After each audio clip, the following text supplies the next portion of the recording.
tomorrow, sex will be good again.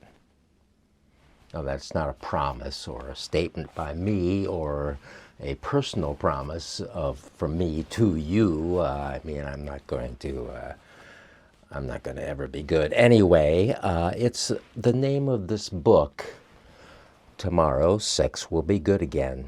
Women and Desire in the Age of Consent by Katherine Angel. Now, this is an interesting little book. I heard her on a podcast. I think, what was it? Blocked and Reported, maybe? Something like that. One of the podcasts I listen to regularly. Katherine Angel was the guest, and I went to my little library and said, okay, I'll read that book. And I'm glad I read it, although I'm probably a little bit pressed for how I can bring it to you. Since it's basically a thought piece. It's not a self-help book. It's not going to tell you how to make your sex better.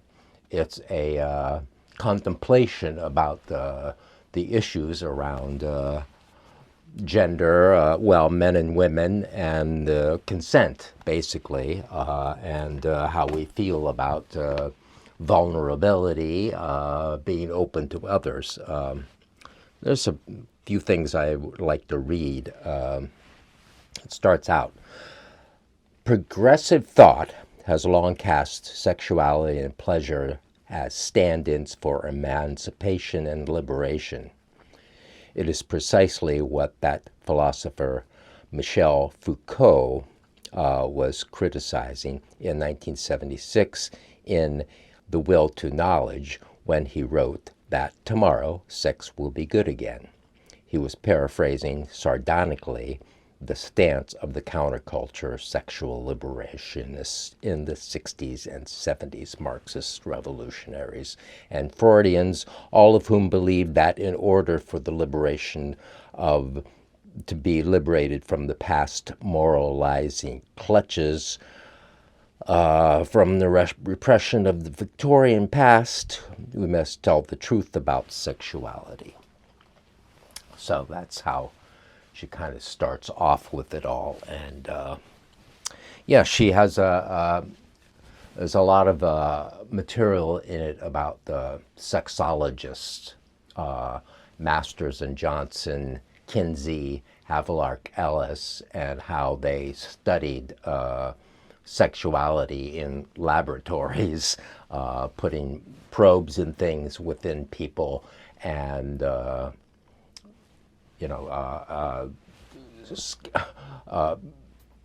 compiling their reactions to certain stimulus, to pornography that they chose, not the participants in the survey, not the survey people, but the controllers, the scientists, would choose what sort of pornography the people would watch, and then it would be determined whether they're being aroused by the. Anyway, it's all complicated and done in different ways by different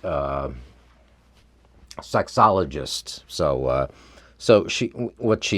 I think what she's saying here is you can test the functions of the body, but the body functions are not necessarily connected to what we really want, what desire we have. It's just the body reacting to these stimulants. It doesn't really say anything about what we really want.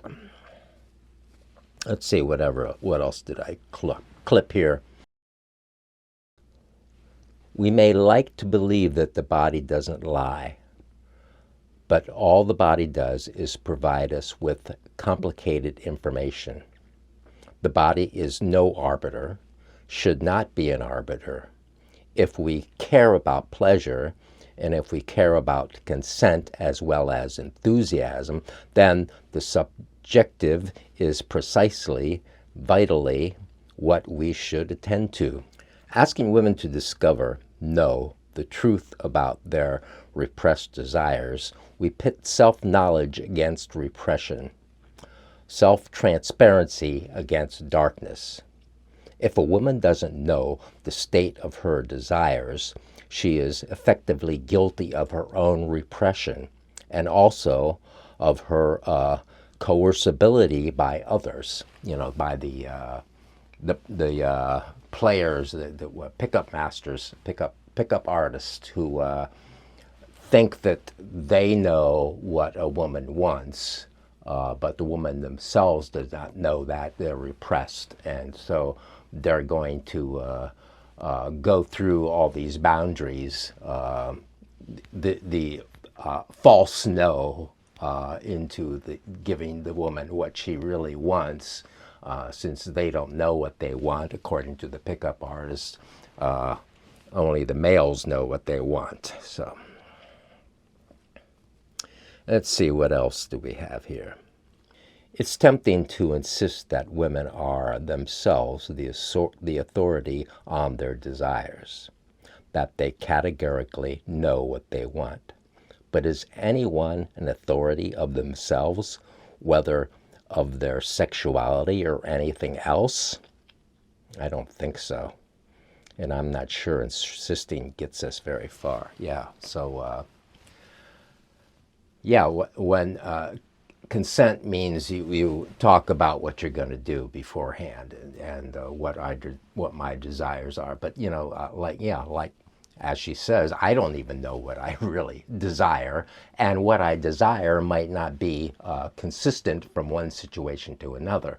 I might desire something in this day, on this mood, and with this level of whatever consciousness altering substances, but I might not desire the same thing on another day. Or I might not know I don't know what I want sexually.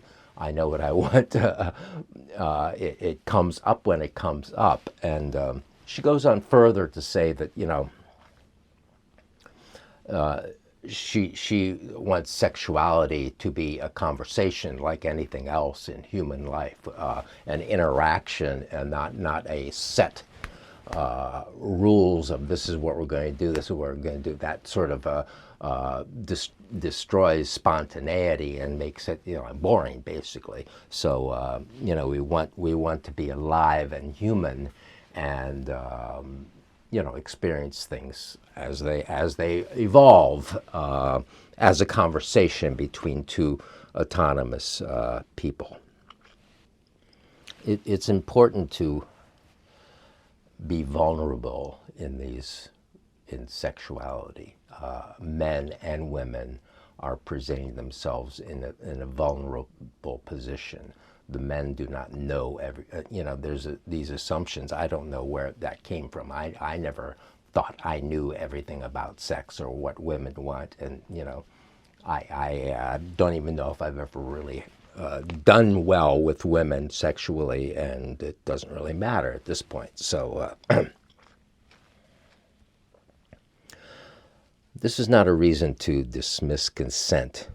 It is a reason to question the limits of consent and ask whether the burden of sexual ethics should be placed on consent rather than, say, conversation, mutual exploration, curiosity, uncertainty, all things as it happens that are stigmatized within traditional masculinity. Yeah, traditional masculinity, a guy knows what he wants, knows where he's going, and knows how to get it, and that's not good for interaction with anybody about anything. That's just the power play. That's just power pushing itself forward, and so yeah. So this is an interesting little book. I'm glad I read it, and you might also be interested in it. Yeah, women live with a heightening awareness of their vulnerability to assault and of the complex bargains they have to enact in order to experience pleasure. So yeah, it's a thoughtful thought piece. If you like to think, I'm not sure I like to think or not these days. Sometimes I start thinking, I'm going, am I thinking, or am I thinking about thinking, or am I thinking that I'm not thinking? Anyway, it's a interesting little book. Tomorrow, sex will be good again. I promise.